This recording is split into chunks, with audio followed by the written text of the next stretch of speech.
¿Por qué en el Perú el ser formal es más costoso? La vez pasada te escuché decir, si yo hubiera sido más eficiente, yo me hubiera ido del país. En mi caso yo siempre he empezado formal, con facturas, con recibo, pagando, ¿no? Y solamente asumiendo y asumiendo los riesgos que tengo que asumir y no castigando a mis proveedores por las malas gestiones que yo pueda hacer. O sea, nosotros compramos vivienda cuántas veces en nuestra vida, Una o dos, o ¿no? tal vez nunca, ¿no? Tal vez nunca. Entonces, ¿cuánta experiencia podemos tener en revisar todo esto? No podemos culpar al comprador por no saber. Tenemos que culpar al agente, al desarrollador y al sistema por no tener la capacidad de informar correctamente. En Huaral ningún proyecto tiene habilitación urbana. O sea, hay tantos proyectos en Huaral y que ninguno tenga habilitación urbana, entonces ¿cómo lo están vendiendo, no? Porque, Yo me porque pregunto, ¿no? seguramente son proyectos preurbanos, porque Huaral era la despensa de Lima. Bienvenidos a nuestro canal. Hoy ya tenemos el lujo de tener a una eminencia acá, el arquitecto Fernando Velarde, que viene desde la incubadora inmobiliaria, el tablero inmobiliario. Para nosotros, Fernando, es un verdadero lujo tenerte acá. Hace par de años jamás pensaba tenerte acá porque te veía escribiendo artículos en gestión y hoy día que lo tenemos la oportunidad de conversar sobre muchos temas, ¿no? Lo que hace, ¿no? Y para empezar, Fernando, para la comunidad, quizás para mi comunidad, que muchos de ellos no te conocen, háblanos un poquito acerca de ti, ¿no? Porque tienes una vida súper interesante, ¿no? Bueno, sí, me he mudado bastante y de chico y de grande, ¿no? De chico por el Perú y también tuve la suerte de vivir en Estados Unidos y en Argentina un par de años. Y además por acá, por el Perú, en provincias, he vivido en Lima, he vivido en Chiclayo, Arequipa, Piura, Trujillo. No, en Trujillo no. Piura y... Sí, ahí.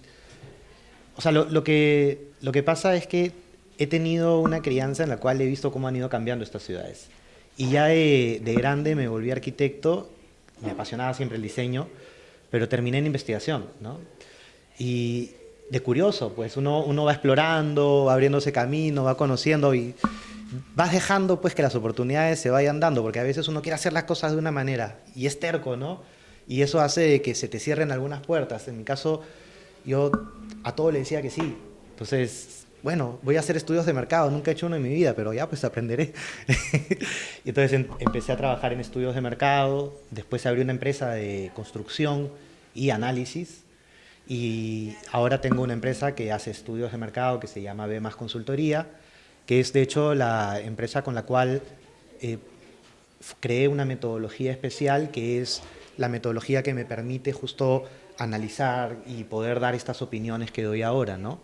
Esta metodología la creé junto con mis socios, con Giorgio Yapur y con Mary Frías, y ya posteriormente a la pandemia cambia pues el mercado inmobiliario y uno tiene que adaptarse, ¿no? O sea, si te quedas estático no eres resiliente, te quiebras. Entonces tuve que aprender a ser comercial, que yo no soy comercial, de hecho a mí no me gusta mucho, me da un poco de ansiedad social, tener que negociar, tener que ver mucha gente y todo, pero fueron miedos que tuve que ir aprendiendo a superar. Por suerte, 17 años haciendo estudios de mercado, lo que aprendes es a sustentar tu palabra, ¿no? A dar tu opinión, a hablar con otras personas que son, digamos, de un nivel alto de conocimiento, porque son normalmente con quienes he estado lidiando. Yo siempre he trabajado con bancos, con fondos, con los desarrolladores inmobiliarios, los más grandes al principio, ¿no? Pero ahora, post pandemia cambia y la mayor cantidad del mercado inmobiliario ya no se da por empresas grandes. Bueno, siempre se ha dado más por empresas medianas y Medida es pequeñas. pequeña, ¿no? Pero ¿qué pasa ahora? Las medianas y pequeñas tienen las mismas herramientas que las grandes. Entonces, compiten ahora directamente. Pero ¿qué es lo que no tienen las medianas y pequeñas que sí tienen las grandes? Conocimiento en cuanto al nivel de maestría que sí podría tener un gerente de proyectos de un grupo LAR, un Pacentenario, un grupo líder, ¿no? La cantidad de experiencia en proyectos de esa escala y todas esas cosas. Entonces, ¿qué es lo que hice? Bueno, empecé a dar capacitaciones, empecé a explicar cómo funciona el mercado para que justamente se especule bien pues el suelo, porque tú has visto que en provincias hay muchas buenas intenciones, pero justamente por falta a veces de conocimiento técnico se cometen errores. Y esa es un poco la idea, ¿no? Claro, pues, si bien tú eres arquitecto, Uh pero -huh. ¿cómo nace este emprendimiento de estadística? Sí, es un contraste muy diferente, ¿no? Sí. Porque un arquitecto dedicado al estudio de mercado, al estudio de tierras, Es difícil, ¿no? Porque es utópico, ¿no? te contaba hace un rato que yo siempre quise ser más diseñador. Yo he ganado concursos de diseño, he construido y me gusta diseñar. De hecho, dibujo, ¿no? Todo el tiempo porque es una forma también de meditación, de relajarme. Entonces, la parte creativa la tengo bien arraigada. Y cuando mi socio en esa época, su papá estaba representando a Tinsa Perú, que estaba empezando a venir acá. Y ellos son los que me piden o me dicen, oye, se va a abrir esta oportunidad, si quieres puedes ir tú, van a ir como 60 más a entrevistarse, no sé si más. Y yo dije, ya, pues, o sea, nunca he ido a una entrevista de trabajo, ¿no? Vamos a ver qué tal. Y fui sin saber en verdad qué me estaba metiendo. De verdad, o sea, no tenía idea.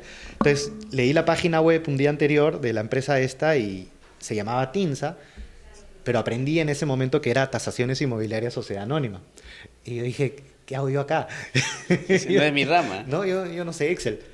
Y nada, pues tuve que entrar. Resulta que cuando empieza la entrevista, bueno, yo no iba con muchas pretensiones, te decía eso hace un rato, no lo he dicho mucho, pero yo no iba con muchas pretensiones de que me contraten, sino más de tener la experiencia de la entrevista.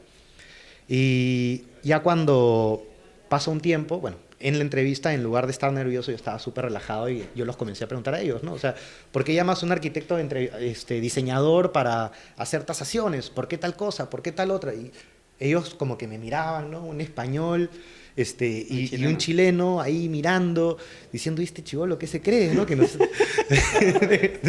y nada, pues me dijeron, bueno, en un par de semanas o un par de meses te llamamos, chao, ¿no? Y me fui y me llamaron, ¿no? Yo no esperaba que me llamen, yo ya estaba haciendo mis cosas.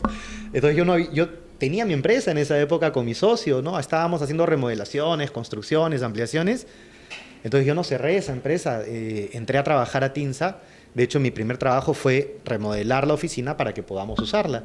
Mi segundo trabajo fue sectorizar la ciudad y convocar y contratar a gente. Entonces, yo sin mucho conocimiento de empresa ni nada, dije a quienes conozco, que puedo llamar, que más o menos puedo confiar, y llamé a algunos amigos que estaban sin chamba y que más o menos sabía que podían ayudar. Y ahí formé el equipo de Tinsa. Me capacitaron a mí tirándome los Excels y llevándome a un par de proyectos para levantar, y ahí me dijeron, oye, en 3 meses publica tu libro. O sea, el informe de coyuntura inmobiliaria, el INCOIN, tenía 250 páginas. Para el primer INCOIN, antes de que tenga el equipo completo, debo de haber levantado unos 75 proyectos. O sea, yo fui a 75 proyectos en un lapso de 3, 4 meses, porque no cumplí con los 3, llegué a 6. Y después de eso armé el reporte. Ya con equipo pudimos llegar a 175 proyectos, de ahí a 400 proyectos, de ahí a 400 y pico proyectos, después a 700. O sea, con equipo va creciendo la escala y el análisis se va haciendo mucho mejor y voy entendiendo la ciudad de una forma distinta. Pero, o sea, una cosa es ver la estadística, claro, ¿no? Que ya tenía un poquito de manejo de Excel, ya había aprendido a usar tablas dinámicas, ya podía hacer reportes, y verla desde una perspectiva macro, no desde una perspectiva de cada proyecto, sino macro, ¿no? Cómo funciona San Miguel respecto a Magdalena, respecto a Jesús María, y ver cómo, de acuerdo a las cosas que van pasando, va cambiando el valor metro cuadrado y la velocidad de venta en toda la ciudad. Es una visión distinta. Y eso de la mano con herramientas que tuve que aprender por, en parte, curiosidad y en parte porque, o sea, si estás haciendo estadística urbana para proyectos inmobiliarios, lo lógico es que algo de urbanismo debe de haber ahí, ¿no? Claro. Entonces yo me metí a capacitarme más en urbanismo, que era algo que a mí me encantaba, y me quise meter a un tema que nunca había escuchado en mi vida hasta que entré a esa empresa que se llamaba Economía Urbana. Encontré en la Feria del Libro un librito de, así, 75, 80 páginas.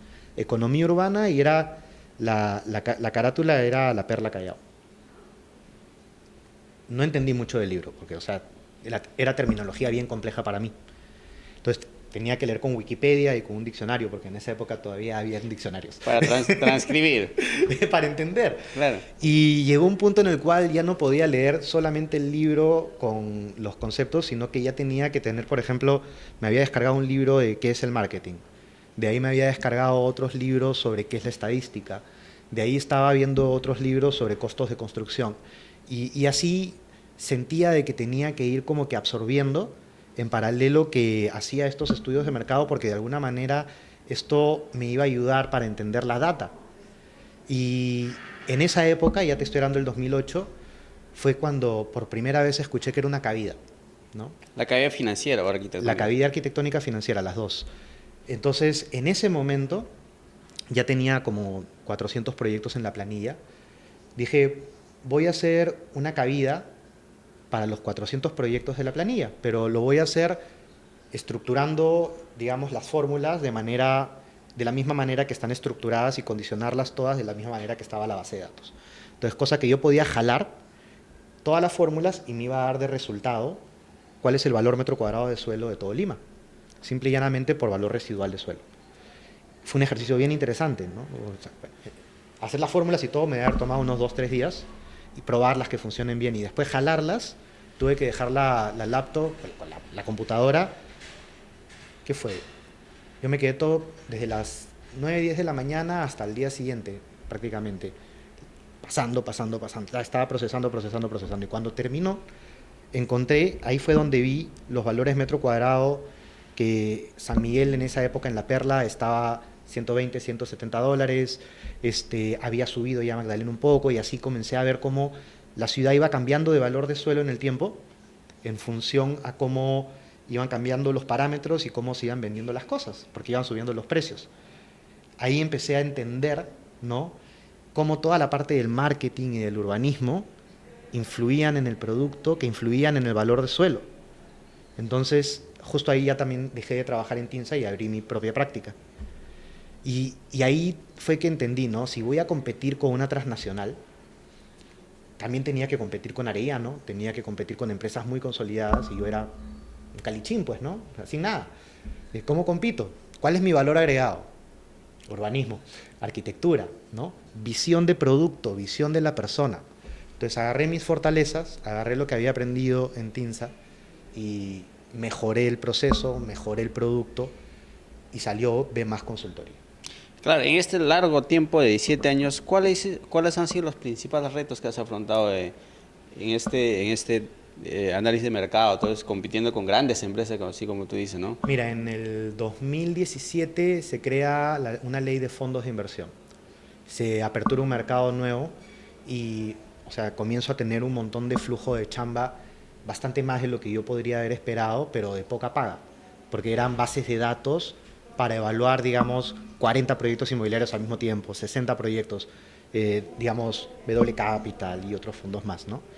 Eso fue un reto fuertísimo porque significaba capacitar un equipo mucho más grande y escalable, que pueda tener flexibilidad, no que sea un equipo a tiempo completo, ¿no? Y ahí fue que creamos el sistema de tener consultores fijos y agentes externos. Y después teníamos que crear un proceso de validación de data y una serie de cosas. Eso fue como que un primer momento que cambió la estructura de cómo se configuraba la empresa. Otro momento fue la pandemia. Ahí hubo que reinventarse por completo. Y bueno, se fue mi socio, también hubo que reinventarse por completo ahí. Y después hemos tenido no momentos difíciles, sino retos interesantísimos, ¿no? Por ejemplo, me tocó hacer un análisis para una ciudad industrial en Trujillo, 140 hectáreas, ¿no? Pucha, había que estudiar toda la zona norte del país. Y esto ya sabiendo nosotros en el año 2020 lo de Chancay y todo lo que iba a pasar, ¿no? La inversión en Salaberry y Paita. También me tocó planificar toda la parte de Asia, el futuro de los próximos 13 años de Asia, ¿no? Entonces, no es necesariamente el mercado inmobiliario tradicional, pero es mercado inmobiliario, son bienes inmuebles y responden a los mismos, digamos, estructuralmente a los mismos elementos que cualquier bien inmueble. ¿Qué factores tú ves para determinar el precio, lo que se viene después de cada año, ¿no? Porque Claro. sabemos que el terreno va subiendo. ¿Qué factores influyen en eso? Mira, Según tu... tradicionalmente siempre ha estado alineado a la inflación y a la expectativa de la oferta y, digamos, al límite de la capacidad crediticia de la demanda. Si, digamos, hay muy poca oferta y hay muchísima demanda, esta demanda va a esperar y va a pagar más, ¿no? Si hay poca oferta ¿no? Y digo, si hay muchísima oferta y hay poca demanda, va a ser al revés, Claro. va a valer menos. Entonces, ¿qué es lo que pasa en el Perú? En el Perú hay muchísima demanda, muy poca oferta. Nosotros generamos, creo que 30.000 viviendas, 25.000 viviendas al año y deberíamos de estar generando más de 150.000. Entonces, ¿eso en qué influye? Influye en que si se está disminuyendo la cantidad de producción de viviendas, se ha disminuido respecto al año pasado, se incrementa el precio, porque hay más demanda. Claro, hace poco conversaba con Humberto Marín, sí que lo conoces, él me decía, ¿no? En el Perú hay un déficit de viviendas de 500.000, pero Ya estamos solamente en más, ya. en 600.000 aproximadamente, y él decía solamente producimos 30.000. Más o Pero menos. ¿cómo cambiar ese contraste de demanda para cubrir ese mercado que hay bastante grande en el Perú, ¿no? Lo que pasa es que el sistema que regula el mercado inmobiliario peruano lo regula pensando en cierto tipo de estructura urbana, ¿no? Que ya tengas principalmente agua, luz y una serie de cosas. Y funciona a través de parámetros urbanos pensando en la venta de bien inmueble, en crédito hipotecario. ¿Por qué? Porque si hay crédito hipotecario, también el banco financia el desarrollo inmobiliario, no sale del bolsillo del consumidor. Entonces así sí se puede vender bien futuro. Pero eso no atiende, digamos, el 100% del mercado. Te puede atender tal vez el 5, 7, 10 o 15% de la demanda total de vivienda. Pero esa no es realmente todo el mercado. Tú tienes mucha gente que va a mudarse cada 2, 3 años, que no necesariamente quieren comprar una vivienda para siempre. Y hay un tema de compra temporal, que tú puedes comprar vivienda por 30 años, por 50 o por más, por menos, no sé. También hay personas que trabajan en minas, que no necesitan vivienda a tiempo completo. Hay estudiantes que migran, ¿no? Andahuaylas Claro. es una ciudad con universidades y con colegios y tienes muchísimos alumnos que migran desde todas las ciudades de alrededor de Andahuaylas para Las trabajar, comunidades sobre todo, ¿no? de las comunidades campesinas también. Y no solo eso, sino que como no hay viviendas, alquilan los depósitos donde son las ferias, ¿no? Porque la gran feria de Andahuaylas lo que hacen es todos los fines de semana abarrotan todos los depósitos que hay alrededor, los locales comerciales de productos, ¿no? Ya sea de importación de Bolivia, de producción de papa, de artesanías, en cantidad de cosas. Pero esos son los fines de semana, pues, ¿no? Claro, es temporal, ¿no? Es temporal, pero durante la semana ahí también duermen los estudiantes. Entonces, lo que a mí me pasó cuando fui allá en el 2011 fue que me contaron de que, o sea, los estudiantes están durmiendo con la mercancía. Y eso, claro, o sea, es una deformación, eso no debería estar sucediendo, es antihigiénico, a pesar de que sí tienen el dinero, sí tienen la capacidad adquisitiva porque están pagando, o sea, pero no hay producto para ellos. ¿Quién hace la vivienda de alquiler para estudiantes de personas campesinas? No hay una normativa que permita que vengan inversionistas privados y que generen la rentabilidad para este formato de vivienda. Y si no es así, o sea, si no es la normativa, no hay un programa que se genere para desarrollarlo. Y este programa no tiene que ser puesto por el Estado. O sea, el Estado sí va a tener que poner algunas cosas, porque es un sector sí de bajos recursos, de menos capacidad adquisitiva, que es la mayoría de la demanda del Perú, que lo que se tiene que hacer es de alguna manera facilitar el acceso a suelo, que es un 20, 18, 15% del costo, y con eso bajas el precio de la vivienda. Y tienes que disminuir el área normativa para lo justo y necesario, para no crearle costos innecesarios a la persona y permitirle su crecimiento y desarrollo. Si tú le generas que la vivienda es más costosa, le estás generando barreras en su desarrollo porque le estás generando costos. Hablabas de Andahuaylas y comentabas que hay mucha tuburización, ¿no? Decías que en un cuarto vivían 7, 8 personas, pero si bien Andahuaylas es una ciudad pequeña en comparación a otras, también el comercio, pero también los costos de vivienda son muy altos. Yo he tenido la experiencia cuando hablo con ellos, porque tengo familiares allá, y me dicen, oye, ¿sabes que el terreno acá en Andahuaylas es más caro que en Lima? Sí. ¿A qué se debe ese contraste muy grande entre una ciudad que es pequeña y el recurso también es pequeño, ¿no? Bueno, la especulación y el alto grado de informalidad, ¿no? La especulación de suelo está en función al turismo y las expectativas de cada uno, a los conocimientos que cada uno tiene. Y lo demás tiene que ver con el tipo de economía que hay en la ciudad. Si tienes muy poco dinero dentro del negocio formal y tienes la mayoría de tu dinero, digamos, en canteras, en producciones que no necesariamente son ilegales, pero que no pagan, digamos, los impuestos y todo eso, o no tienen los títulos, ¿no? Lo que generas es que no sepas cuánto ganan las personas, que no sabes cuánto cobrar. y de repente, como no hay crédito hipotecario, no hay capacidad adquisitiva, no se regula el valor del suelo, sino que la persona de repente tiene un buen lote y tiene bastante plata y lo compra al contado. Entonces, ¿eso qué genera? Especulación. Ah, tiene plata. No necesariamente tiene plata. ¿No? Ah, claro, he visto personas campesinos que venían en su manta, y yo he visto en vivo, Ujú. traían manta y ponían, pues, Sí, ¿no? sí, Para sí. comprar carros, viviendas. Sí, sí, sí. O sea, me llamaba la atención una señora entrando a una tienda de computadoras, ¿no? Con sus polleras y todo, quería comprar una computadora para el hijo, que el hijo iba a entrar a la universidad en la ciudad. Y le dice, no, señor, usted no va a poder pagarlo. Y, ¿cuánto cuesta? Le pregunta, ¿no? Y la señora tenía sus $20,000 en un rollito de billete en el bolsillo, ¿no? Salió de ahí, se fue a comprar una 4x4 al frente. Pero, o sea, no te estoy mintiendo. Es algo real. Es algo que pasa y por eso también es que hay mucho negocio de electrodomésticos allá, ¿no? Hay un tema de informalidad, ilegalidad, y bueno, pues eso genera especulación. Porque ¿dónde tú terminas, qué cosa terminas comprando para que ese dinero que no es formal se vuelva formal? Algún producto, Suelo. claro, O suelo, productos de alto valor. claro, Entonces, por eso es que en el Perú las marcas tipo, no sé, pues las marcas súper de eternos, súper elegantes, los Rolex. claro. Las Rolex, Los ¿no? Rolex. ¿No? Se vende muy bien. Ya que está de moda, va a ayudar en el posicionamiento orgánico.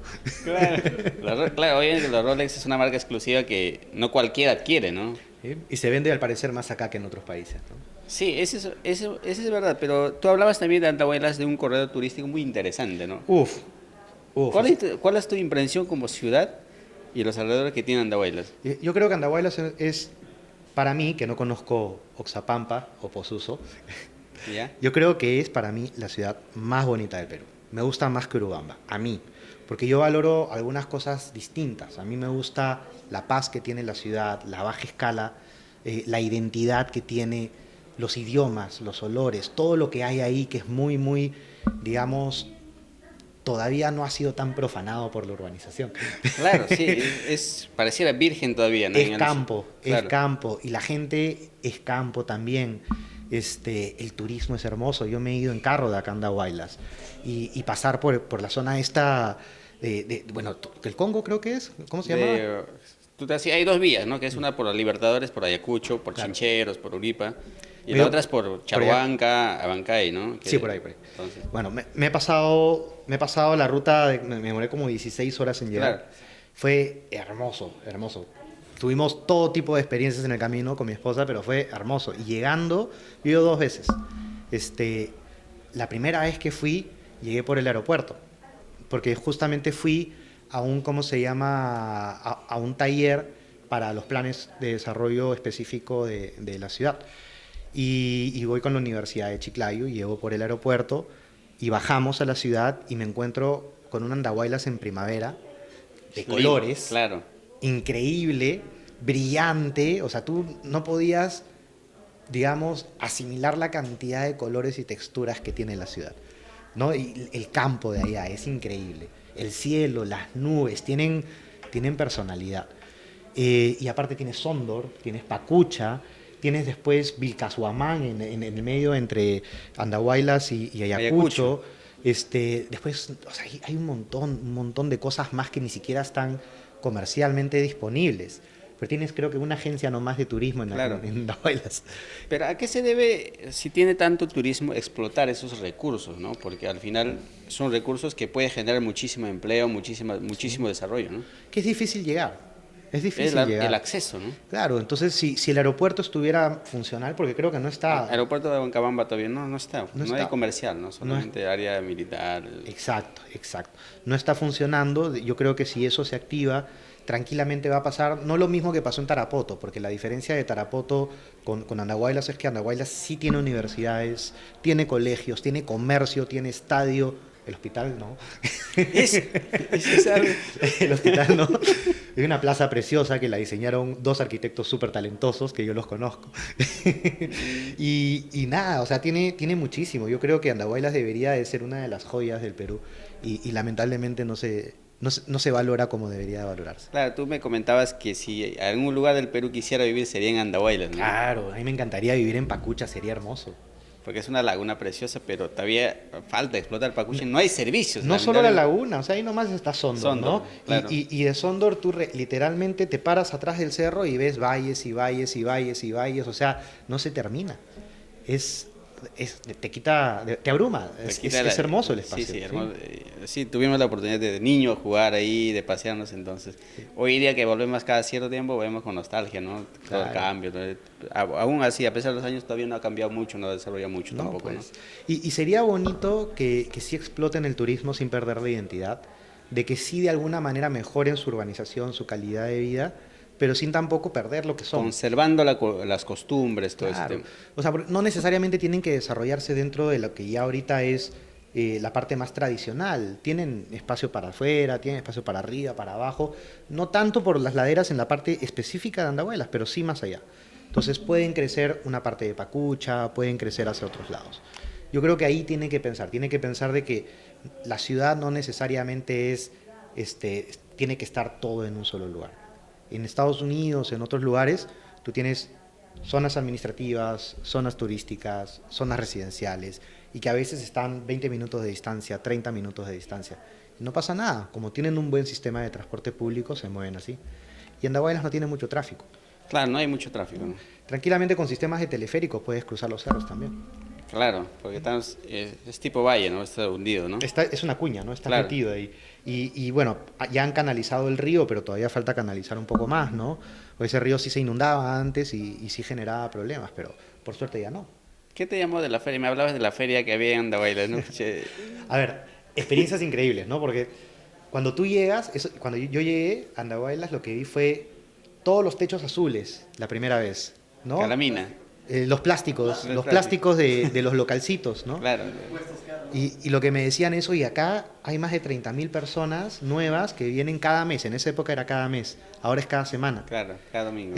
¿No? Todos los domingos. Entonces, más de 30.000 personas, ahora deben de ser 50.000, me imagino, pero en esa época más de 30.000 personas, desde arriba tú ves y dices, pucha, prácticamente duplica su población, la ciudad. Y de ahí tú bajas y comienzas a ver qué hace la gente, ¿no? Y claro, está todo segmentado de alguna forma más artesanal, y tú ves cine en la calle, ¿no? O sea, los DVDs y las personas viendo películas afuera, ¿no? Pero se ponen a ver películas y compran comida y se van para acá y hacen el día familiar en su feria, lo cual es fantástico porque significa de que tienen un activo a la ladera del río que lo pueden explotar muy bien y ya tienen una actividad comercial súper potente que después puede volverse emblemática, ¿no? Pero todavía no lo están viendo bien así. O sea, todavía genera mucha contaminación, ensucian el río, se ve muy artesanal. Tiene para crecer muchísimo y mejorar muchísimo eso. Claro, es un trabajo en conjunto, tanto las autoridades también la población, ¿no? Los dos, sí. Y hablando ya, volviendo al tema de urbanismo, ¿por qué crees que Lima ha crecido en un desorden total en los últimos años? Porque si vemos las periferias de Lima, hay mucha informalidad, ¿no es cierto? Desde tu punto de vista, ¿a qué se debe eso? Mira, hay muchísimos factores, ¿ya? Pero últimamente estoy empezando a creer a que tiene más que ver con el sistema normativo que no visibiliza lo normal, sino que es solamente una parte. Y eso hace que lo demás se quede como que relegado y no observado. ¿A qué voy? Si históricamente el 93 o 98% del desarrollo urbano de Lima y el Perú en general no es el tradicional de edificios multifamiliares, sino es horizontal, informal, ocupación, etc. Otros países lo que harían sería evaluar la situación de lo que es más común y plantear normativas que los incluyan dentro de la formalidad para que paguen impuestos dentro de un proceso de mejoramiento. ¿A qué voy con esto? El mercado inmobiliario actual, digamos que es el 7% del total. Lo demás podría ser formal, tranquilamente, y podría armarse si es que se empieza y se ve como un proyecto de a pocos, a muy largo plazo, de ir poco a poco cambiando y mejorando. Pero lamentablemente ahorita no se puede hacer eso porque la visión es, si tú no has hecho las cosas bien, eres de los malos. Y no, pues Lo estigmatizamos, ¿no es cierto? Los estigmatizamos en parte, sí. Pero también es común ver por qué en el Perú el ser formal es más costoso. Tú decías alguna vez, la vez pasada que te escuché decir, si yo hubiera sido más eficiente, yo me hubiera ido del país. Sí. Entonces, ¿lo sigues pensando de esa forma, que el Perú es, el ser formal es más costoso? Lo sé, o sea, yo tengo, todos los negocios que he hecho han sido formales siempre. Y yo veo como un montón de personas que conozco han tenido un crecimiento rápido empezando desde trabajar en negro y ya después de que generan liquidez ya pueden competir, ya tienen los recursos, no viven a deuda. En mi caso yo siempre he empezado formal, con facturas, con recibo, pagando, ¿no? Y solamente asumiendo y asumiendo los riesgos que tengo que asumir y no castigando a mis proveedores por las malas gestiones que yo pueda hacer. O sea, si yo no puedo cobrar porque A o B, un cliente no me pagó, no voy a castigar a mi proveedor, yo le tengo que pagar igual. Entonces, esa es una práctica también que para mí es medio informal en el Perú, que, Aunque seas formal, claro, el hecho de incumplir con los pagos a tus proveedores ya es una forma de ser informal, ¿no es cierto? es una forma de no respetar pues, los acuerdos, Las ¿no? Estás reglas. saliéndote del acuerdo formal que has generado. No necesariamente eres informal, pero no necesariamente es lo moral. Y ya esa es otra discusión, pues, ¿no? Pero ¿a qué voy? Que el hecho de que de arranque tienes costos cuando no tienes utilidades, tienes costos de 18% de IGB, tienes que pagar cierto volumen de renta, ya sea poquito, pero igual tienes que pagar cierto volumen de renta, y que, pucha, los fraccionamientos y todo al final lo que termina haciendo es quitándote la liquidez. Entonces, si es que te quieres pedir un préstamo, si es que quieres hacer cualquier cosa, tienes que ser formal. Pero si tú quieres tener ahorros, la formalidad te quita esa capacidad. Entonces, el formal tiene que vivir más endeudado. Claro, eso es verdad, ¿no? Es la diferencia. Entonces, el formal está endeudado, el informal tiene liquidez. Está con liquidez. Está con liquidez. Teóricamente, más o menos eso es lo que pasa. Ahora, hoy en día creo que todos están endeudados. Sí. Hoy en día todos Creo que están sí. endeudados. ¿No? Acá el señor camarógrafo salió de papel, por favor, ¿qué pasó? Claro. Pero está bien, está bien. O sea, yo pienso de que la informalidad del Perú tiene que ver con la falta de visibilidad, pero también tiene que ver con que nosotros como sociedad no hacemos ese esfuerzo. Porque si hubiésemos más haciendo ese esfuerzo, la presión tributaria sería menor. Porque lo que está haciendo el Estado es querer pagar todos los impuestos que sirven para pagar a todos los peruanos con solamente el que 13-15% de la Claro, población. porque estamos hablando de casi del 80, más del 80% de la informalidad en el Perú, ¿no es cierto? Sí, más del 85% creo del Perú es informal. Entonces, claro, tienes que pagarle la salud, las aguas, las veredas, el La desagüe, infraestructura, la ¿no? educación, la infraestructura, tienes que pagar todo con el 15% Con un pequeño aporte de la población. con el 18% del 15%. Eso es brutal, ¿no? Porque... No lo haces pues. Pero ¿tú crees que el Estado también ayuda en que mucha gente sea informal? Porque contribuye a eso con todas las normas que hay. Sí, yo pienso que sí. No quiero ahondar mucho a eso porque puede ser controversial, Claro. pero sí he visto muchas críticas a las nuevas leyes que se han hecho que tienen que ver, por ejemplo, con diferentes instituciones, diferentes elementos que tienen que ver con, digamos, incentivos para la vivienda nueva, para disminuir el déficit cuantitativo y más incentivos hacia el otro lado, más cualitativo, que tiene que ver con, oye, yo te doy dinero para que tú construyas tu casa. Entonces hay una tendencia hacia tratar de usar los recursos de una forma no muy eficiente para ganar réditos en corto plazo. Entonces, a mí sí me preocupa mucho que la política está trastocando y atacando la formalidad años de años.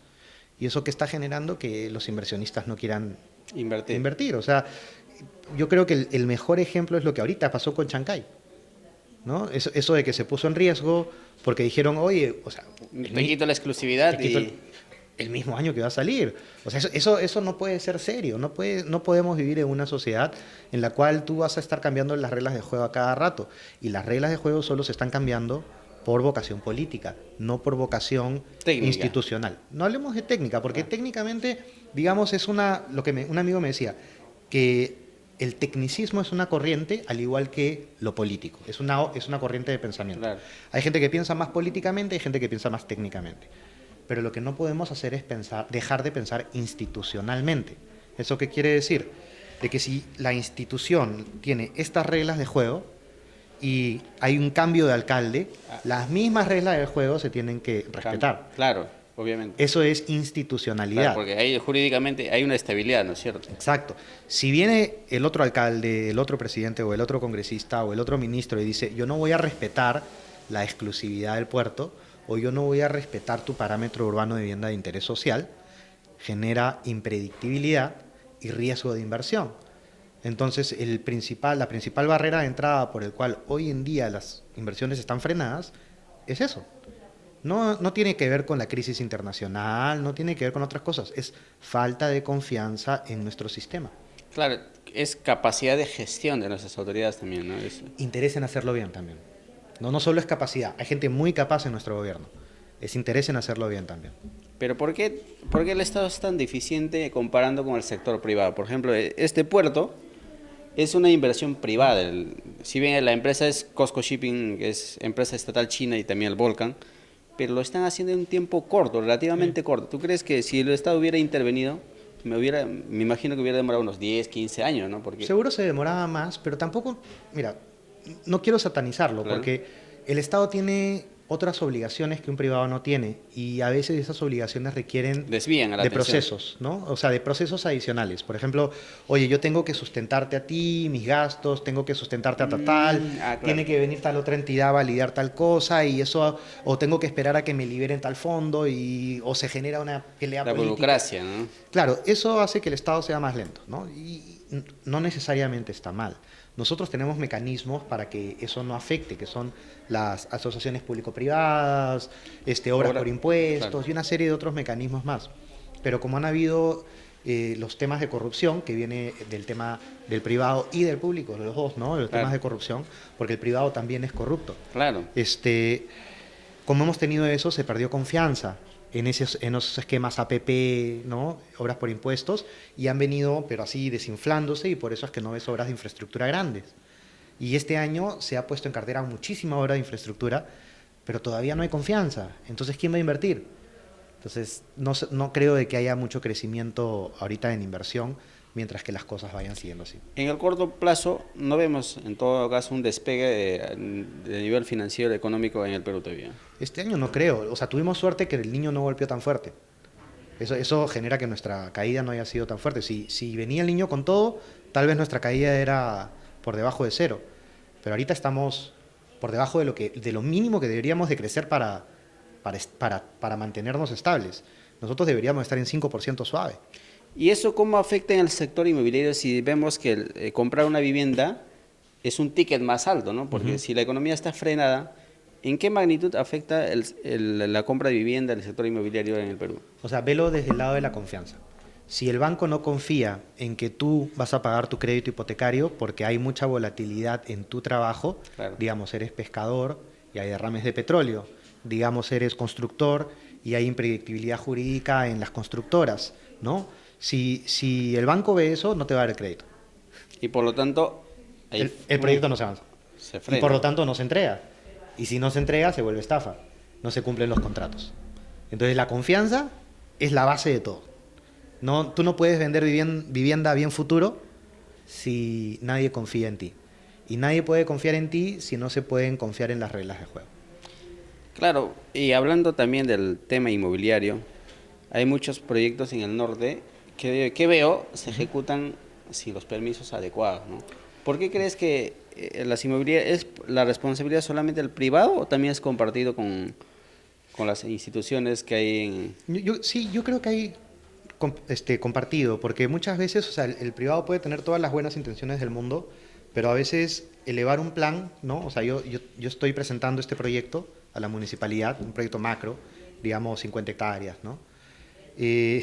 Para pasarlo después en todo el proceso de aprobación y después a registros públicos se pueden demorar 2, 3, 4, 5 años. Y entonces el título de propiedad no va a estar listo. Y por lo tanto te van a denunciar. O tal vez, como los gobiernos locales a veces se demoran mucho en unos trámites, o el ministerio se puede demorar mucho en unos trámites, no se dan los desembolsos a tiempo. Y si no se dan los desembolsos a tiempo, no se pueden avanzar las obras.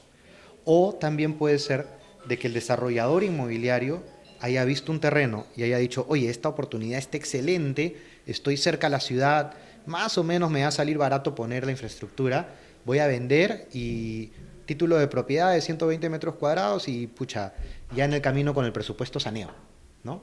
Muchos han hecho eso. Pero ¿qué pasa? En la cancha se dan cuenta de que no están cerca de la habilitación urbana, de que no están dentro del casco urbano, de que sus lotes no pueden tener menos de 400 metros cuadrados o 600 metros cuadrados, dependiendo de dónde estén, y que por lo tanto lo que han estado vendiendo está mal. Entonces, esos proyectos están mal armados desde el principio y por lo tanto se vuelven proyectos que las personas comienzan a presentar reclamos, quejas.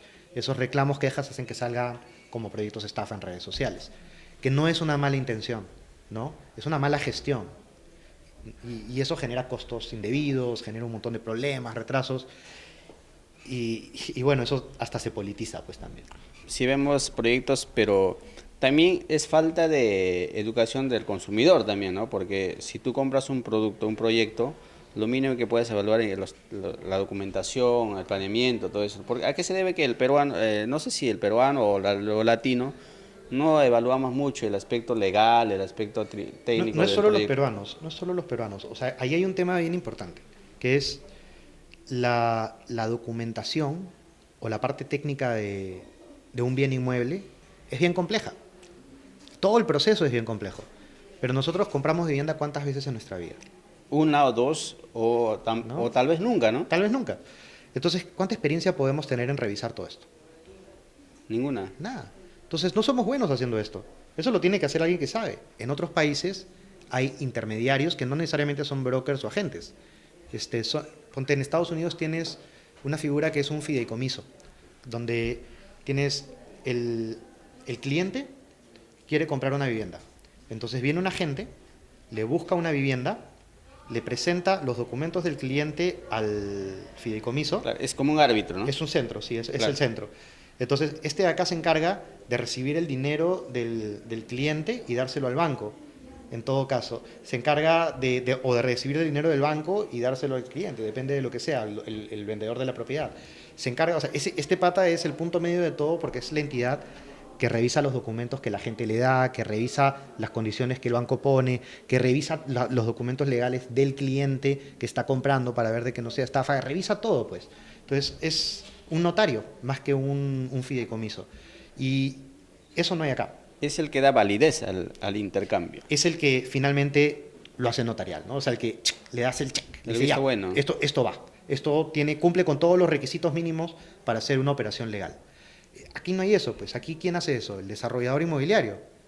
Porque ahí sería juez y parte, ¿no? Es juez y parte. El agente inmobiliario es juez y parte. Juez y parte también. Ya, pues. Entonces, por eso es que no podemos culpar al comprador por no saber. Tenemos que culpar al agente, al desarrollador y al sistema por no tener la capacidad de informar correctamente. Claro, porque la gente ya tiene previo conocimiento. Si lo vende con conocimiento de causa, la responsabilidad de la gente, porque Sí. un comprador puede ser un incauto, ¿no? Que no O sea, tienen... algo que vi, que a mí me llamó poderosamente la atención, porque sonaba fantástico, ¿no? Tienes tu punto de agua en el ingreso a tu lote. Es que chévere. Estoy a 45 minutos de la ciudad, ¿cómo así? ¿Cómo llega? No, sí, y también tienes pozo séptico y todo, ¿no? Ya, pero, o sea, mi punto de agua, ¿cómo es? Tengo medidor. Sí, tienes medidor, tienes medidor. Mucho después le saco de que no había flujo de agua, ¿no? Si yo soy un comprador y no soy un urbanista, yo caigo. Entonces, claro, el desarrollador y el agente están haciendo mal su comunicación. Lo que deberían de hacer es ser honestos. No hay nada de malo en venderlo así, ¿ah? Si es legal hacerlo. Lo que pasa es que, claro, es más difícil competir en el mercado vendiéndolo así. Hay otros que sí han gastado y lo han hecho formal. Entonces están vendiendo chicha por limonada. Pues yo no puedo vender, digamos, un tico y ponerle el logo de BMW porque se va a notar tarde o temprano de que no corre, pues. Claro. ni bien como se ve, ¿no? Digamos que es un diseño especial, pero no corre. Claro, porque hay una frase, de alguna parte escuché, el buen empresario primero valoriza la tierra y después lo vende, pero el mal empresario primero lo vende, después pretende valorizar la tierra, ¿no? Perfecto. Es exacto lo que has dicho, sí. Sí, sí. O sea, no, generar desarrollo, generar valor, es un proceso que entra la parte financiera, entra la parte de marketing y comunicaciones, entra la parte legal, entra la parte de arquitectura y entra la evaluación del cliente final y la evaluación de una entidad financiera. O sea, muchos actores entran en que este pedazo de tierra inerte tenga un valor comercial. Si yo agarro una tiza y lo vendo a ese valor comercial que otros sí lo han gestionado, ¿qué estoy haciendo?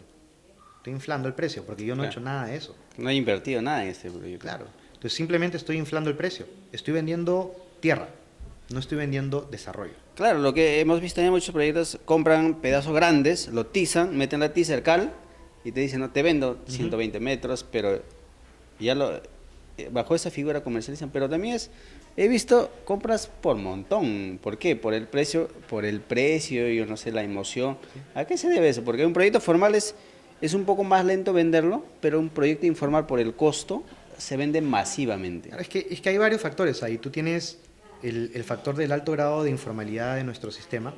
Financiero, que en favorece el en todo crédito ámbito, directo. ¿no? Favorece el crédito directo, justamente. Como no hay visibilidad en cuanto ganas, lo más fácil es comprar lotes y después autoconstruirlos. El problema es, o sea, podrían comprar lotes formales, pero la mayor cantidad de la oferta, digamos, tiene carencias. ¿Ya? No informales específicamente, pero tiene carencias. Entonces, sí, o sea, hay un tema de mejorar nuestro sistema para que no se den esas deformaciones. Y hay un tema de valores que los desarrolladores debemos de tener a la hora de competir, pues, ¿no? O sea, no vender gato por liebre, valorar realmente, o sea, generar realmente valor al suelo, no vender solamente tierra, y tratar de que ese valor se integre al valor de la comunidad. Porque, o sea, tú vendes un proyecto inmobiliario dentro de una ciudad, comunidad, pues, ¿no? de una ciudad. Si este proyecto inmobiliario afecta de manera negativa a la comunidad, vas a disminuir su valor y vas a generar problemas que a la larga te van a afectar a ti. Entonces, lo que uno siempre debería aspirar no es solamente a vender tu proyecto, es a generar valor y un impacto positivo en el entorno donde estás.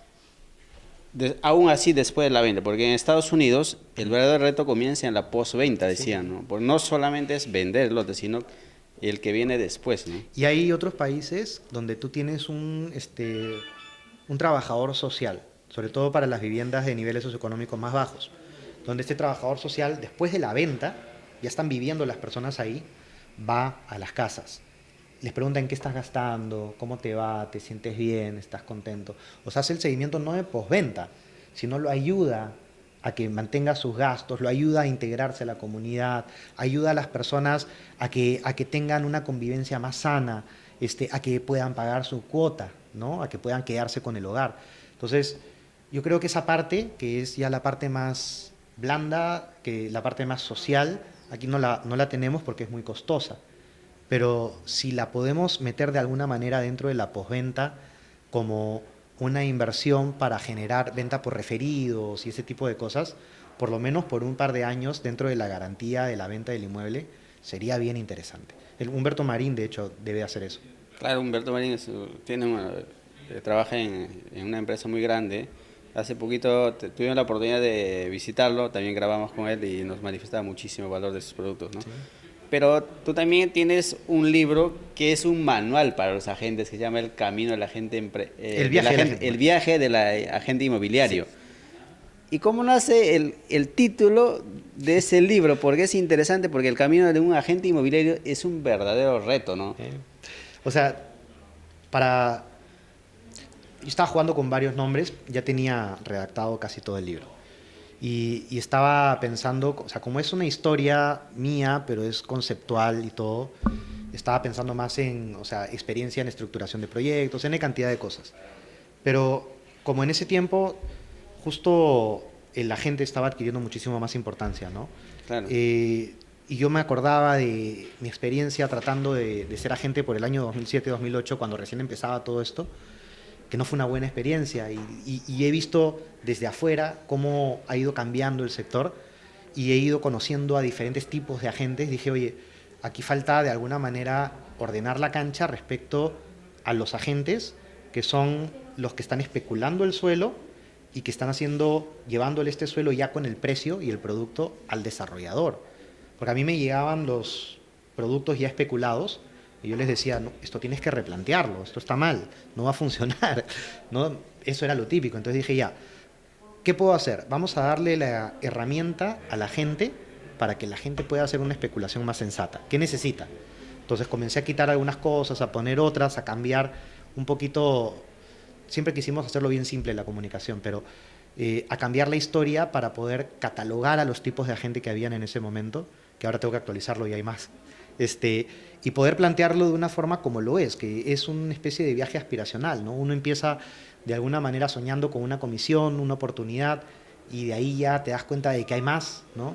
Te vas capacitando y así poco a poco vas pasando por diferentes etapas.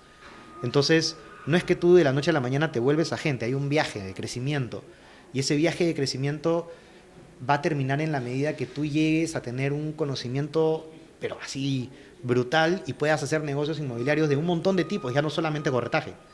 Entonces tú pasas de agente, digamos, a broker, a desarrollador, a inversionista, y ahora también está el broker hipotecario, ¿no? Y hay otros tipos de agentes que de alguna manera están en la cadena de la compra, no en la cadena del desarrollo. Que eso es importante. Ahorita en la cadena del desarrollo están todos los actores. En la cadena de la compra hay pocos. ¿Qué cualidades debe tener un agente inmobiliario para tener éxito en el tema, ¿no? Porque el ser agente, no estamos hablando de productos de 1.000 soles, no estamos hablando de productos, son productos que oscilan, si es formal, entre 50.000, 100.000 dólares, dependiendo, ¿no? O sea, al ser un producto altamente complejo de producir, el agente tiene que poder entenderlo, si no, no va a poder negociar. ¿No? Entonces tienes que entender algunas cosas de marketing, algunas cosas de ciudad, algunas cosas de arquitectura, pero tienes que tener mucho conocimiento de buyer persona, de quién es tu cliente, perfiles, ahora redes sociales, tecnología. Una gente que no sabe marketing digital está complicado, ¿no? Y una gente que no sabe trabajar marca personal está complicado también. Y es bien difícil trabajar marca personal, o sea, no es un trabajo. Desde tu experiencia, la marca personal, si bien es complejo porque requiere tiempo, no es de la noche a la mañana construir una marca, porque es un trabajo arduo. Tú sabes que con tu canal, todo eso, cuesta horas y horas de trabajo, ¿no? Y muchas veces no lo vemos desde esa forma como un trabajo. Hay que pensarlo a largo plazo, Claro. ¿no? ¿Qué pasa? Ya no es tan exactamente así, pero antes cualquier funnel de ventas era atención, interés, deseo, adquisición, ¿no? Claro. Yo creo que ahora hay un paso más por aquí en alguno de estos lados que tiene que ver con comunidad, tribu, ¿no? Tribu. Entonces, tú tienes que generar la atención y eso quiere decir que en una sociedad de déficit de atención, de múltiples plataformas donde en un segundo los pierdes, Claro, porque estamos con el celular así, ¿no? tienes que crear contenido, pero a lo bestia. Y tienes que aparte crear buen contenido. Y no puedes venderles, porque en el momento que les quieres vender, los pierdes. Entonces, lo que yo hago por lo menos es dar mucho contenido de valor. Y no vendo yo directamente, venden las empresas que yo represento, ¿no? La incubadora, B más consultoría. Cuando tú llegas a la intención, en la intención tú no puedes cerrar. La Claro. persona va a decir, oye, sí, está interesante, quiero ver más, porque ahora ya te comparan más. Ahí es donde tú los tienes que tratar de convencer de que formen parte de tu comunidad. Y generas en esa comunidad el deseo, la aspiración. Y después de eso, ya viene la adquisición. Entonces, si tú no planificas tu contenido a largo plazo, y el contenido no es solamente lo que tú publicas, es lo que la gente percibe de tu persona. La Tus- coherencia que debe existir entre el contenido y lo que eres. ¿Y quién eres tú? Claro. O sea, yo no puedo ser un arquitecto y hablarte de, o sea, digamos, de veterinaria, ¿no? Al menos de que tenga experiencia de alguna forma en el tema. Yo no puedo ser un arquitecto como lo soy y hablarte de marketing, al menos que tenga experiencia en marketing. Tengo una maestría en marketing y comunicaciones, entonces tengo experiencia aparte haciendo estudios de marketing. Entonces por eso puedo hablar de eso. Pero Si, digamos, tú eres un agente economista, tu fuerte es ser economista, no es marketing, y te pones a hablar de marketing, se va a notar, no hay coherencia. Entonces tienes que ser coherente contigo mismo, con tus valores, y eso saber cómo proyectarlo a tu marca personal para generar la atención. Es dificilísimo, no todos lo pueden hacer. Dicen en el mundo el 97% consume y el 3% crea contenido, ¿no? Sí, Por ese es el valor que se le da a la marca personal. así es. ¿Tú crees que en el futuro esa va a ser la tendencia, tener una marca personal para ser exitosa en las ventas o en cualquier aspecto de la vida? O sea, sí, solo que no sé cómo vaya a decantar finalmente, ¿no? O sea, si tú te pones a pensar en el modelo en la época de la televisión, tú tenías a los actores o figuras de alto nivel de reputación, ¿no? Que Claro. eran, por ejemplo, decanos de universidades, políticos, ministros, Intelectuales. intelectuales, gente muy, digamos, muy especializada, muy bien posicionada, con mucho alcance y con buena capacidad de comunicación.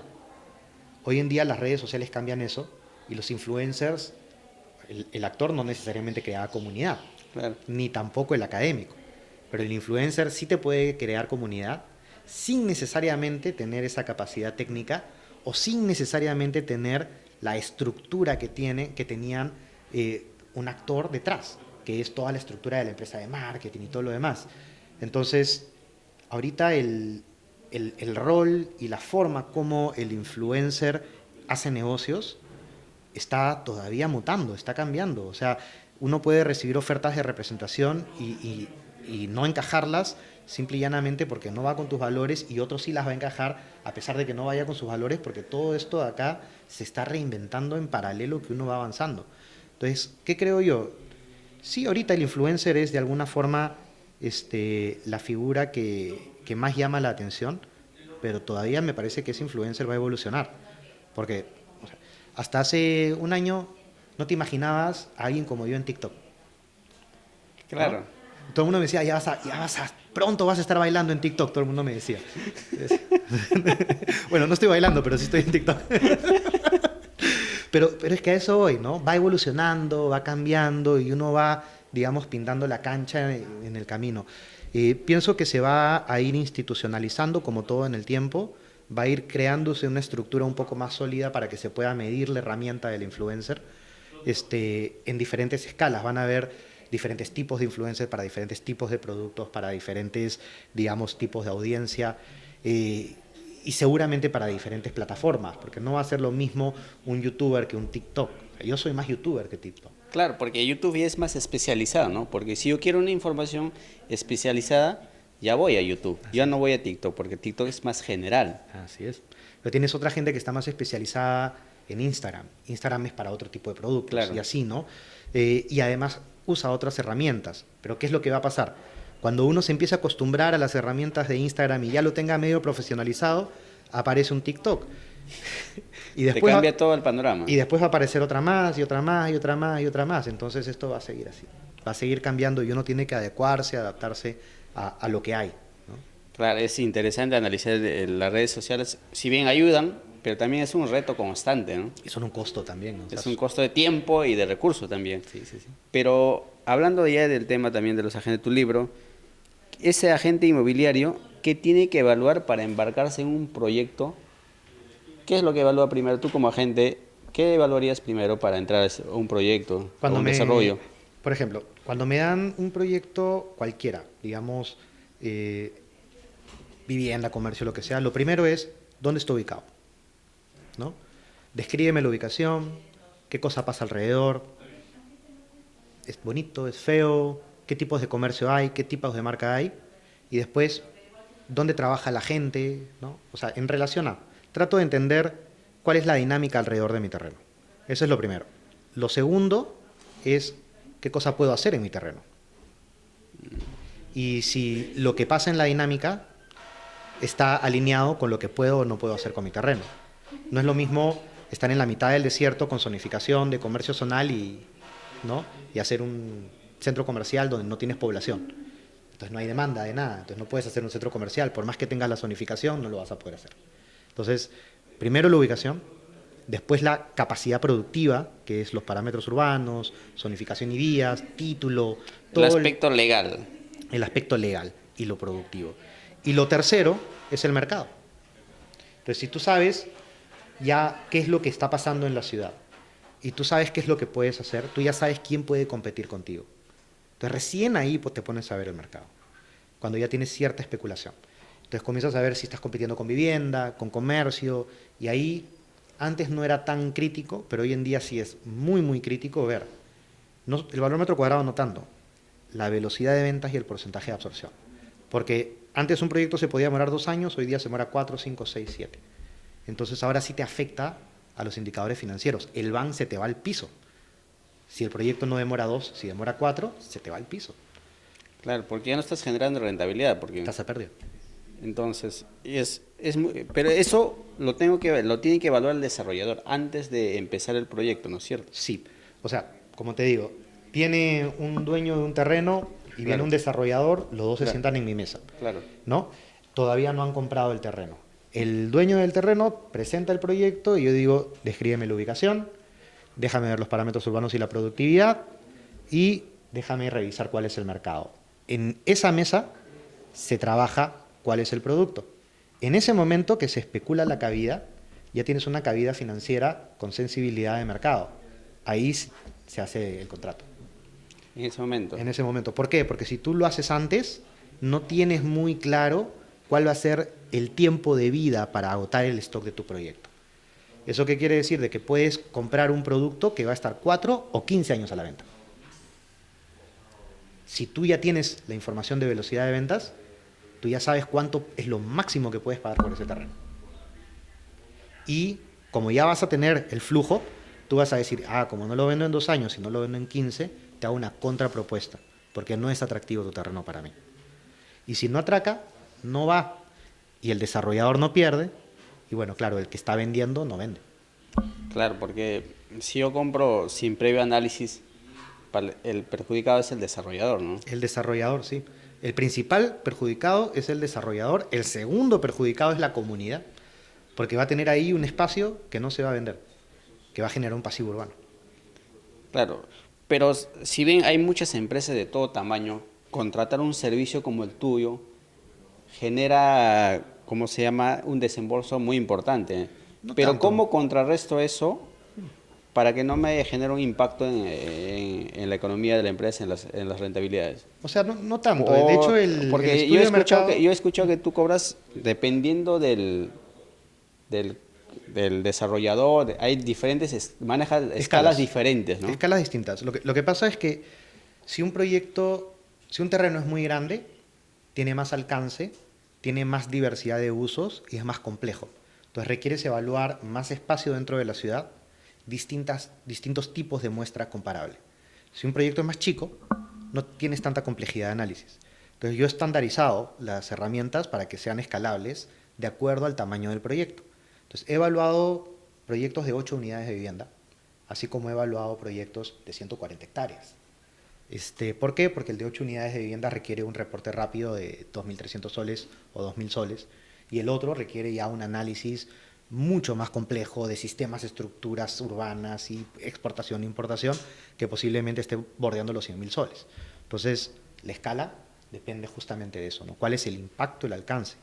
Y en función a eso, la herramienta. Porque no hace falta utilizar, digamos, un rotomartillo para romper una piedrita de este tamaño.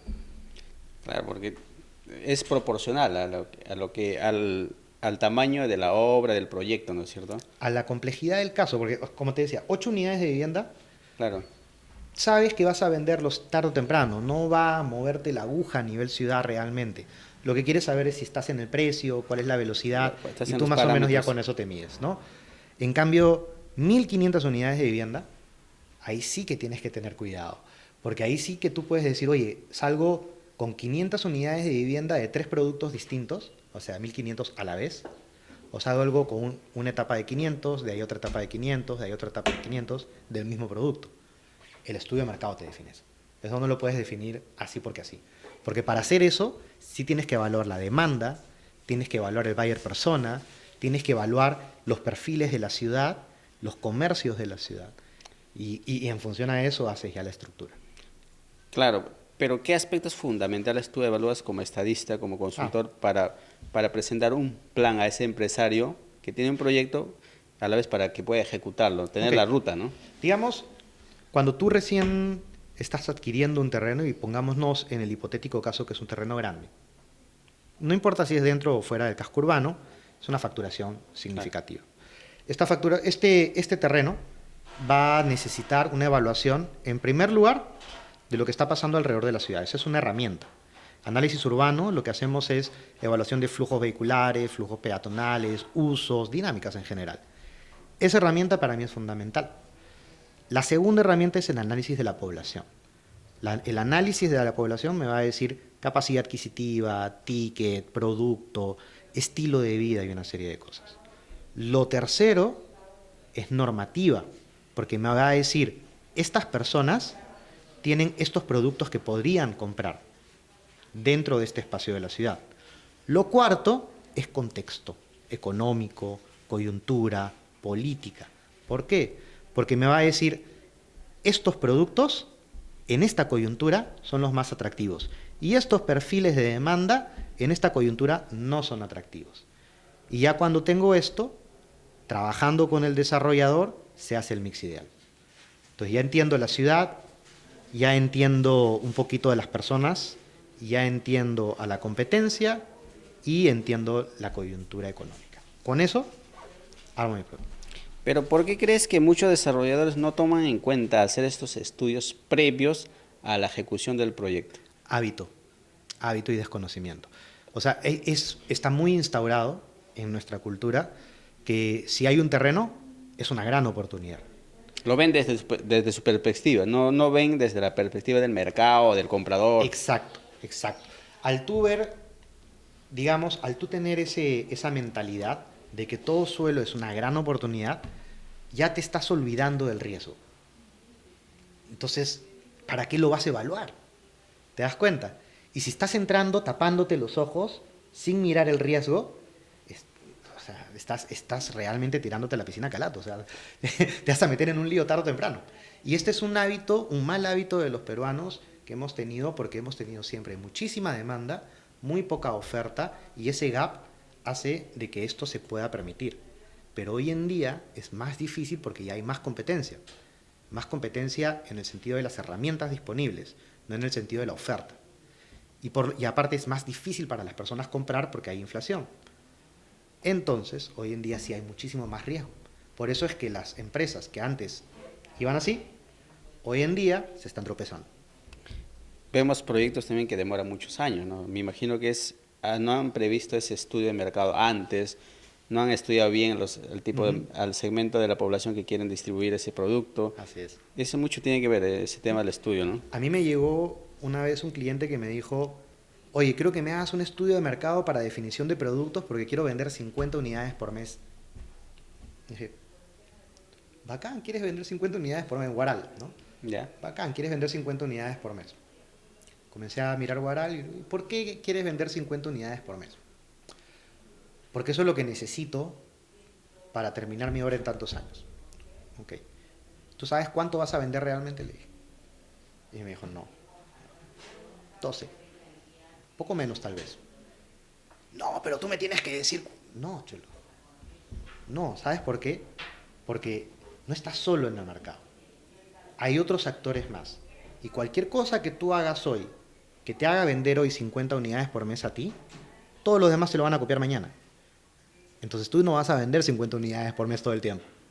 Tú lo que tienes que hacer es un producto sensato, coherente, enfocado en la demanda y proyectar un flujo financiero saludable. No puedes decir, oye, quiero vender 1000 unidades al mes porque me da la gana. Así no funciona el sector. Entonces, pienso que ese es un problema muy común. La confianza, el ego, ¿no? Del desarrollador que ha hecho proyectos antes y que nunca ha tenido esa necesidad de un estudio de mercado. Ya ese tiempo ya se acabó. Claro, y hablando del tema de Huaral, ¿cómo ves un futuro cercano a los alrededores del puerto de Chancay, ¿no? Eso va a seguir creciendo. Lo malo es que no va a crecer bien. O sea, Lo malo es que va a crecer desordenadamente. claro. O sea, Creo que eso no lo llegamos a conversar hace un rato, ¿no? Pero lo hablamos antes de la entrevista. Eh, Nosotros con Chancay podemos incrementar muchísimo la productividad, lo cual genera que en toda la cadena de producción del este-oeste, norte-sur, las fábricas, el poder adquisitivo, las rutas, o sea, todo crezca. El problema es que como no hemos resuelto los proyectos de infraestructura vial macro, o sea, para transporte pesado, para mover masas de gente, no lo hemos resuelto antes de resolver el puerto, lo que vamos a tener es un cuello de botella. Entonces, vamos a tener una ciudad que sí va a crecer, va a engordar, pero que no va a ser productiva, no va a ser eficiente. Entonces, todo este incremento de flujo de plata que va a entrar a la ciudad se va a ir a emparchar los problemas que va a tener. Es como un tipo bombero que va solamente a apagar el incendio, nada más. Claro, vas a estar usando el dinero excedente en parchar problemas. Entonces, todos los proyectos de infraestructura van a ser más caros, todos los proyectos de invertir en seguridad va a ser más caros, o sea, todo va a ser más caro. Entonces, el desarrollo va a ser más lento, el crecimiento va a ser más lento. Si potencialmente, digamos, por inventarme una cifra, Chancay podría crecer a 10, 15, 20% por año, por decirte cualquier cosa, vas a estar tal vez en 3, 5, por encima de la media del Perú, pero muy por debajo de lo que debería de ser. Por debajo de la proyección que debería Que crecer. debería, porque si el puerto ocupa 5 veces lo que ocupa la ciudad de Chancay y es 3 veces más grande que el puerto del Callao, el impacto debería de ser significativo. Sin embargo, al haber mucha informalidad o desarrollo no planificado, al no tener el agua, al no tener la electricidad, al no tener resuelto todo eso, ni tampoco el transporte público, lo que tienes es suelo, ¿no? Suelo pendido que va a tener que autoconstruirse tarde o temprano y va a tener que pagar. Para que te des una idea, en una casa que está en una ladera, que más o menos se termina de pagar en unos 20 años, desde que compran el terreno ilegalmente hasta que terminan de construir su casita, cuesta llevar el agua para Sedapal unos 120.000 soles. La familia, entre que compra el terreno y construye la casa, se gasta alrededor de 180.000 soles también. Entonces, esa casa en 20 años le está costando a la persona más del triple de lo que le debería de costar, que eran esos 50.000 soles, que está costando en techo propio. Entonces, ¿qué es lo que va a pasar? Exactamente eso. Las redes de agua, de desagüe van a ser carísimas. Van a ser carísimas, porque no se hicieron antes de que se construya la infraestructura. Claro, porque hace poquito que conversaba con un desarrollador, decía, no, nosotros en Huaral ningún proyecto tiene habilitación urbana. Y eso a mí me dejó pensando, ¿no? ¿Por qué hay tantos proyectos en Huaral y que ninguno tenga habilitación urbana? Entonces, ¿cómo lo están vendiendo, no? Yo me Porque pregunto, ¿no? seguramente son proyectos preurbanos, porque Huaral era la despensa de Lima. En Huaral estaba toda la producción de Avinca, de Redondos, de, no sé, de las mandarinas, la calera, o sea, toda la producción agro, o sea, fruta, agro, pollo, se hacía ahí. Entonces hay mucho suelo agrícola que no es urbanizado y que están aprovechando la especulación para vender y seguramente esas familias agrícolas o esas empresas agrícolas se están yendo a comprar parcelas más lejos. Están vendiendo suelo, entre comillas, más urbanizado, especulado, pero no quieren, o tal vez no están dentro del casco urbano porque tal vez no hay un plan urbano que llegue hasta esa zona. Entonces, yo digo que va por ese lado, va porque se cambia la vocación de la ciudad al especularse por el tema del puerto, pero no se planifica y por lo tanto las personas comienzan a tomar decisiones arbitrariamente y empiezan a aparecer estos proyectos. Un poco lo que pasa en el fenómeno del Niño cuando se inunda Chiclayo, se inunda Piura, que los terrenos que no pueden pagar las reparaciones terminan volviéndose proyectos inmobiliarios. Son terrenos inundados. Claro, porque más tarde que temprano van a inundarse de nuevo, ¿no? Sí, van a volver a inundarse. Entonces, claro, eso pasa otra vez por la mala planificación urbana, por la mala ejecución de los planes urbanos y también por la falta de previsión. Pero, ¿qué haría falta para que Huaral, Chancay, esa zona crezca de forma ordenada y sostenible en el tiempo? O sea, yo creo que con la normativa actual no se va a poder, y no hay una reforma importante que vaya a cambiar eso ahorita. Yo pienso que tenemos que tener un escenario similar al que se viene dando en todo el país, históricamente, o por lo menos en los últimos 15 años, y que viendo eso va a haber un periodo de expansión vertical, y cuando ya eso no dé más, va a empezar la expansión vertical, ¿no? Primero la horizontal, después la vertical. No debería ser así, debería de darse seguramente en paralelo. Claro, es también lo que ha pasado en distritos como Miraflores, Surquillo, que está pasando, ¿no? Porque antes veías casas de 2 pisos, de 3 pisos, hoy ves edificios enormes, Claro. ¿no? O sea, y de hecho Surquillo tenías lotes, Surquillo es como que un polo de subdesarrollo dentro de De la un Lima grupo Top. de distritos formales porque no estaba saneado. Es un tema legal. Como no está saneado, no se puede independizar, como no se puede independizar, no se puede vender, como no se puede vender, N cantidad de cosas, ¿no? Entonces, como no está saneado, tienes un montón de problemas, incluso hasta de herencia. Entonces, ¿cómo mejoras, cómo expropias o cómo desarrollas ese distrito? Es complicadísimo, que es lo que es mucho más fácil que compren alrededor. Entonces, cuando alrededor restringes, comienzan a vender en Surquillo, pero ¿qué puedes comprar en Surquillo para vender? Ahorita hay muy poco suelo. ¿Por Y qué? mucha demanda. Porque no ha habido una buena planificación urbana. Entonces, sanear todo ese suelo de Surquillo para convertirlo en proyectos inmobiliarios más atractivos para ese segmento sería muy caro. Hace que no pueda construirse proyectos inmobiliarios en Surquillo que vayan de acuerdo al precio que las personas que hoy viven ahí puedan pagar. Ese es el problema. Es interesante, porque también lo interesante que tú analizabas el distrito de Barranco, ¿no? Antes Barranco era un distrito, O sea, Barranco estaba abandonado, en verdad. claro, Cuando recién ingresé a la universidad, uno de los primeros trabajos que me mandaron a hacer fue hacer un levantamiento arquitectónico en la bajada de Baños. Levantamiento arquitectónico es cuando vas y vas midiendo y vas dibujando y vas identificando que, ¿no? O sea, vas caracterizando toda la. Entonces, yo me acuerdo que íbamos de día porque nos moríamos de miedo de que nos pasar. asalten, pues, ¿no? Porque, o sea, olía a orina, todo el día estaban haciendo pases de drogas, o sea, te decían, oye, cuidado que te van a asaltar allá, o sea, era picante la zona. Y claro, o sea, en la noche estaba el bulevar de Barranco, era juerga, todo era juerga, pero tenías galerías comerciales que estaban, digamos, tuburizadas, tenías un montón de casas abandonadas y tenías un montón de casas donde residían familias o adultos mayores.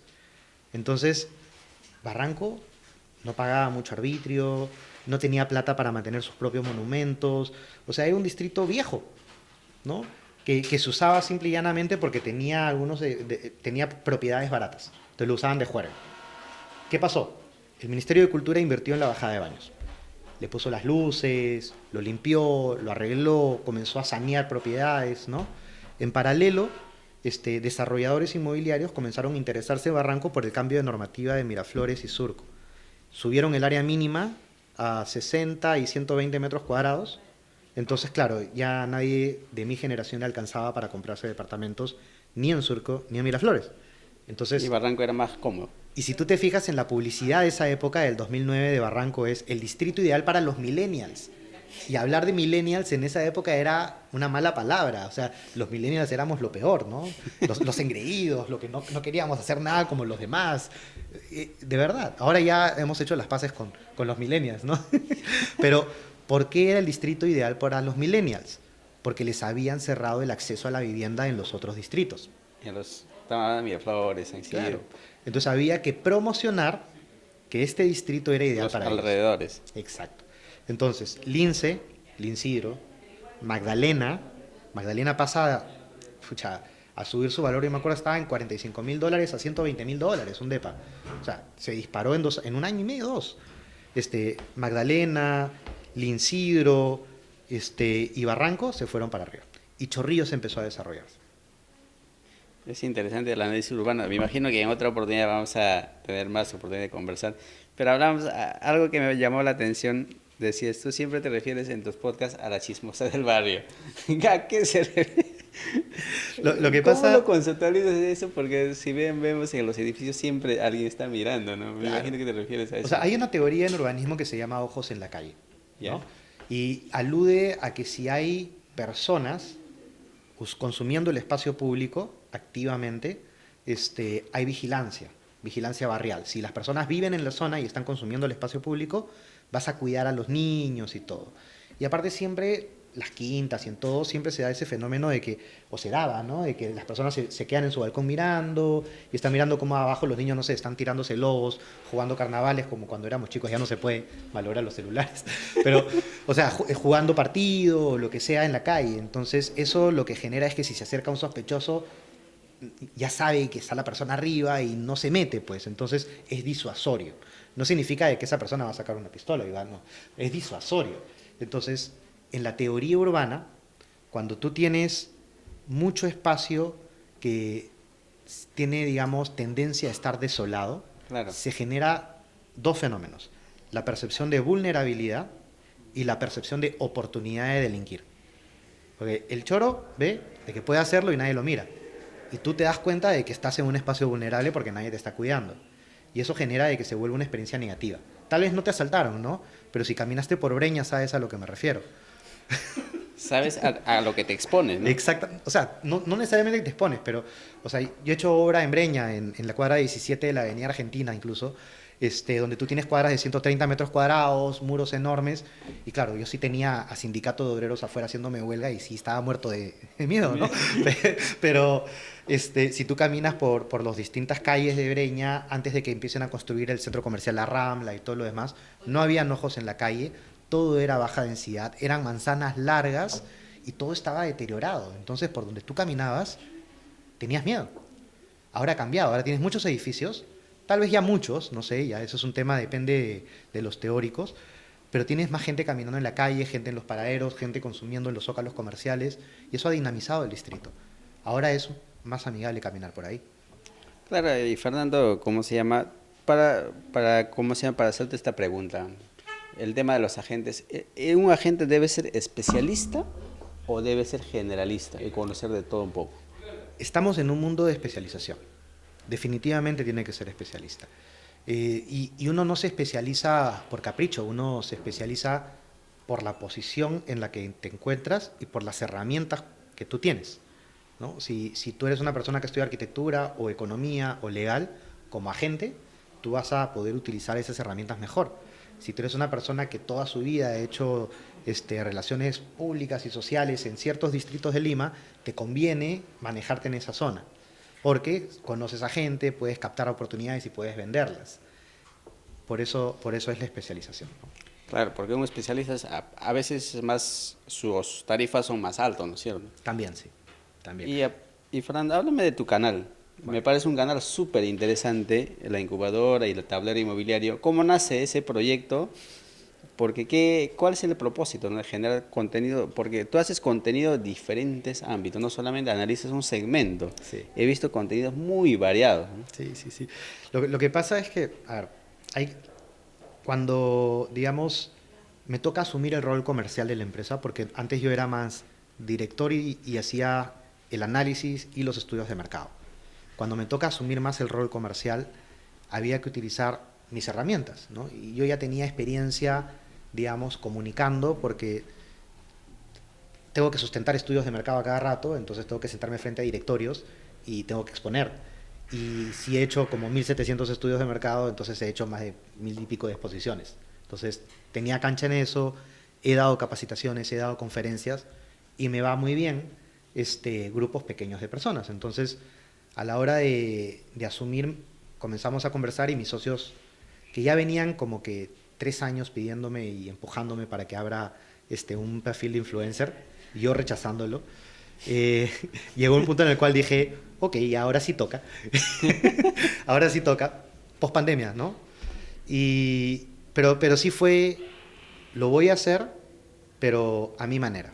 No quiero supervisión de la empresa, no quiero que se estén metiendo, criticando ni opinando, porque, o sea, esto es mi imagen pública. Desde tu esencia como eres. Claro, y ya no es que estoy representando a la empresa, estoy volviéndome una persona pública. Entonces no puedo impostar lo que la empresa es siempre.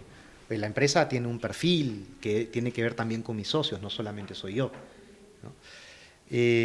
Entonces nada, lo que empecé a probar fue generar contenido que le pueda interesar a los directores de las empresas inmobiliarias. Pero hoy en día se ha vuelto masivo.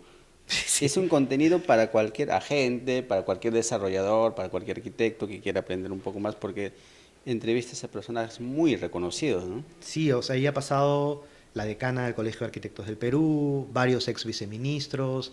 Hace poco he tenido al exdirector del Instituto Metropolitano de Planificación. Estoy conversando con el exdirector del Instituto Metropolitano de Planificación de Chiclayo. O sea, yo trato de tener a perfiles que estructuran planes o que toman decisiones a nivel jurídico, a nivel planificación, a nivel estructural, ¿no? Por eso se llama el tablero inmobiliario, porque si tú cambias las reglas de juego, ¿no? Claro. Cambia el juego. Entonces yo analizo el tablero de juego y cómo las fichas van reaccionando. Y trato de explicar el tablero inmobiliario. Trato de explicar, si te das cuenta, los primeros contenidos era la Ley de Desarrollo Urbano Sostenible, Chancay, todas esas cosas que fui mandando, pero no es de la perspectiva de, oye, esto es un buen lugar de invertir, es, oye, acá la economía es así, la dinámica es así, la sociedad se mueve acá, el mercado se mueve así y la ley se mueve así. Por lo tanto, esto va a ir por este lado, ¿no? Es un poco distinta la visión así. Es una versión más urbana y económica que arquitectónica o enfocada en ventas. Si te das cuenta, nada de mi canal está enfocado en ventas. Sí, pues eso es lo que veo, porque también tienes la incubadora, ¿no? ¿Por qué incubadora? ¿Por qué manejas dos perfiles distintos? Uno es educativo, capacitación, y el otro es... O sea, el perfil de mi canal de YouTube, del tablero inmobiliario, es principalmente para personas que tienen, digamos, cierto nivel de conocimiento del sector inmobiliario. No es para personas que recién entran. Podrían ir aprendiendo y capacitarse conforme van viendo, pero es bien denso, ¿no? O sea, no puedes pedirle a un viceministro que venga a hablar de estructuras urbanas, de estructuras sociales, de leyes y que lo haga en simple, ¿no? No lo va a hacer con tomates. Pero, por ejemplo, en la incubadora, se llama la incubadora porque busca incubar negocios inmobiliarios, incubar empresarios. Entonces, para tú incubar un empresario, claro, no te vas a asociar con el negocio del empresario, le tienes que dar las herramientas para que ellos crezcan y esas herramientas están alrededor de capacitaciones, ¿no? Alrededor de evaluar sus casos, casuística y con networking, o sea, darles exposición y darles espacio para que puedan conocer a las personas ideales para que puedan hacer negocios. Entonces, esa es la incubadora. La incubadora va justamente a ese segmento más aspiracional, que quiere hacer un primer negocio inmobiliario tal vez, o que quiere invertir en un bien inmueble, o que tiene un terreno, le han hecho una oferta y no confía en esa oferta y quiere una segunda opinión. Dentro de la incubadora va a encontrar personas que van a poder ayudar. Y es un servicio de suscripción. O sea, es un servicio de suscripción donde vas a tener a los mentores, que somos Cecilia Lecaros, es una ex viceministra que además es la directora de ADI, Rodolfo Santamaría Raceto, tienes a Ricardo Asmat, tienes a Pamela Galvez, tienes a Víctor Galvez, o sea, tienes a gente súper capa. También viste al doctor Arbulú, ¿no? Está el doctor Arbulú, está Milenko Basadur, está Martín Díaz, o sea, gente muy capa que tiene muchísima experiencia y que se va a sentar en una mesa virtual y vas a venir tú con, oye, tengo un lote de 120 metros cuadrados que me han ofrecido y, pucha, no sé si comprármelo. Entonces, imagínate que pagar una suscripción y que tengas esa capacidad. ¿Cuánto pagarías? O bueno, yo sé cuánto cobro, ¿no? Pero ¿cuánto pagaría una persona porque, digamos, un exdirector de banco te evalúe tu inversión? Claro, porque yo lo vi, mira, a ver si sinceramente el primer video que vi de ti es cuando hablabas de esos lotes de 100 soles de TikTok. Ah. Y me sacó de cuadro, ¿no? Porque decía, esos lotes de 100 soles que venden en TikTok que no van a tener nunca la documentación regla, la habilitación urbana. Y eso es lo que me dije. Y de ahí comencé a buscar Fernando Velarde. Entonces encontré toda una gama de información, pues, ¿no? Sí. Y de ahí le pregunto a Johnny, porque también con Johnny habías grabado. Mendívil. Sí, Mendívil. Entonces, Johnny, un favor, tendrás el teléfono de Fernando porque quiero grabar con él porque su canal me parece fantástico, dije, ¿no? Qué bien, qué bien. Ese Johnny, mira, ahora en la mañana he estado hablando con Marco y Marco viene del canal de Johnny también. Claro. Marco Gastelo, justo estaba hablando con él. Sí. Capo también, ¿ah? Capo también. Sí, tuve la oportunidad de grabar la semana pasada, ¿no? Mira, qué bien, qué bien. Ese Johnny está haciendo lobby, ¿eh? Está bien, está bien. Hay que agradecerle a Johnny, por favor.